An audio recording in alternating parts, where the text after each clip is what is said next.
Assalomu alaykum hurmatli do'stlar. Rasuljonning uyini qurilishini kuzatayotgan aziz obunachilar. Videoni oxirigacha ko'ringlar. Onajonimizni sizlarda bitta iltimoslari bor. Bizda bir haftada qilingan ishlarimizni bir chekkadan ko'rsatamiz. Qaranglar. Kuxniy shkaflarimiz keldi. Bizga hozir ikkita xona bu yoqda gilamimizni olishimiz kerak. Plita, televizor, ha? Xursandmisiz? Xursandman. Xursandmisiz? Duo qilasiz, hozir shoshmay turing. Kam ko'slariga hissa qo'shamiz.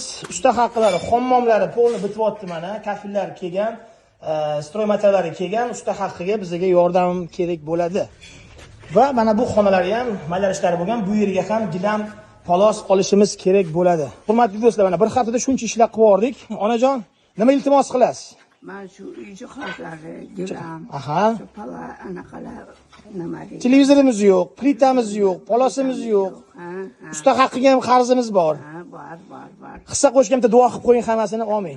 Amin. Chiqib topgan tutganinglarga baraka bersin. Amin. Birovdan kam bo'lmaylar, birovdan zo'r bo'lmaylar. Amin. Allohim hamisha qisat-quvvat quvvatlasin. Amin. Ya Xudoning nima niyat qilgan bo'lsangiz niyatingizga teglar. Amin. Birovdan kam bo'lmaylar, birovdan zo'r bo'lmaylar. Amin. Ishlaringiz rivoj bo'lsin. Rasuljonni ham uylantiraylik. Xudo xohlasa. Qani, amin. Allohu akbar. Rasuljonning uylari bitib qoladi. Do'stlar, hissa qo'shinglar. Mana shu ozgina kam ko'rsatlarga kelganda biz ham ozgina qiynalib qoldik.